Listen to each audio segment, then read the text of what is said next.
అన్నదమ్ములు ఎవరు లేరు.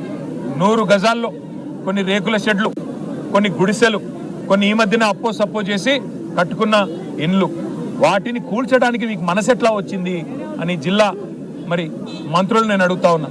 మీరు ఇవాళ ఈ ప్రభుత్వం వచ్చిన తర్వాత ఒకటి గమనించండి, రాష్ట్ర వ్యాప్తంగా విధ్వంసమే తప్ప నిర్మాణం ఎక్కడన్నా జరిగిందా? హైడ్రా పేరిట హైదరాబాదులో అరాచకాలు, మూసీ డెవలప్మెంట్ పేరిట, గాంధీ బొమ్మల పేరిట ఇవాళ ఎప్పటి నుంచో కాంగ్రెస్ ప్రభుత్వంలోనే పర్మిషన్లు ఇచ్చిన అపార్ట్మెంట్లను కూల్చే ప్రయత్నాలు. అట్లాగే ఎంత దయలేని ప్రభుత్వం, ఎంత రాతిగుండ ప్రభుత్వం ఇది అంటే, మహబూబ్ నగర్ పట్టణంలో దివ్యాంగులు, కళ్ళు కనబడిన వాళ్ళు, చెవులు వినబడిన వాళ్ళు, కాళ్ళు చేతులు చక్కగా లేని వాళ్ళు దివ్యాంగులు 150 ఇండ్లు కట్టుకుంటే ఈ ప్రభుత్వం వచ్చినాక బుల్డోజర్లు పెట్టి వాళ్ళని కూడా కూల్చేశారు. లగచర్లలో గిరిజనుల భూములు లాక్కున్నారు. ఇదేనా ఇందిరమ్మ రాజ్యం అంటే?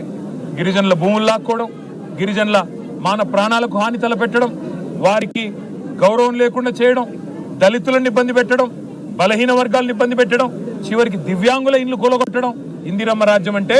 మొత్తం విధ్వంసమే తప్ప ఎక్కడన్నా నిర్మాణం జరిగిందా? ఆలోచించండి. నేను ఖమ్మం జిల్లా మంత్రులు కూడా ఒకటే అంటా ఉన్నా, మీరు మీ అధికార తొత్తులు, మీరు ఎన్ని డైలాగులు కొట్టినా వాస్తవాలు వాస్తవాలుగానే ఉంటాయి. ఆ పట్టాలు ఖచ్చితంగా జెన్యూను.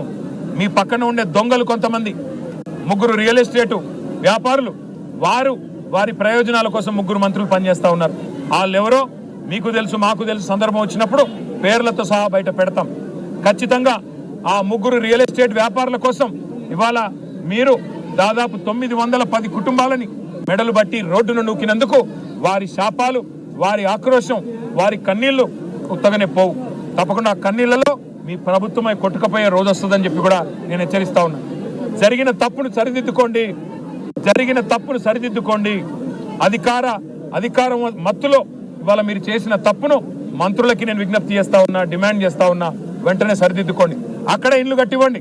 వాళ్ళు మేము పోతే బాధితులు ఒకటే అంటున్నారు, మాకు ఇంకెక్కడో ఇవ్వాల్సిన అవసరం లేదు, మాకు ఎక్కడికో పోవాల్సిన అవసరం లేదు, మాకు ఇక్కడే ఇల్లు కట్టివ్వండి, మాకు పట్టాలున్నాయి, మాకు సర్వ హక్కులు ఉన్నాయి, మమ్మల్ని ఇబ్బంది పెడుతున్నది ప్రభుత్వం అని చెప్పి వాళ్ళు ఆక్రోశిస్తా ఉన్నారు. నేను అడిగిన, అమ్మ మీకేమైనా కావాలా అంటే, ఏమీ లేదన్నా, మాకేమీ వద్దు, మా కేసీఆర్ గారు కట్టించిన గురుకుల పాఠశాలల్లో మా పిల్లల్ని చదివించుకుంటున్నాం, కానీ ఇవాళ కనీసంగా మాకు ఉండడానికి గూడు లేకుండా చేశారు, మాకు తాత్కాలికంగా ఏదన్నా పునరావాసం ఏర్పాటు చేయండి, మాకు ఈ ప్రభుత్వం మీద విశ్వాసం లేదన్నారు. మా పార్టీ తరఫునే నేను అందుకే వారికి మాట ఇచ్చాను, తాత్కాలిక పునరావాసం మేమే ఏర్పాటు చేస్తాం. అట్లాగే వారు న్యాయపరంగా పోరాటం చేయడానికి కూడా సంపూర్ణంగా పార్టీ అండగా నిలబడుతుంది. అన్ని రకాలుగా కూడా వారికి అండగా మేము నిలబడతామని చెప్పి కూడా వారికి మాట ఇచ్చాను.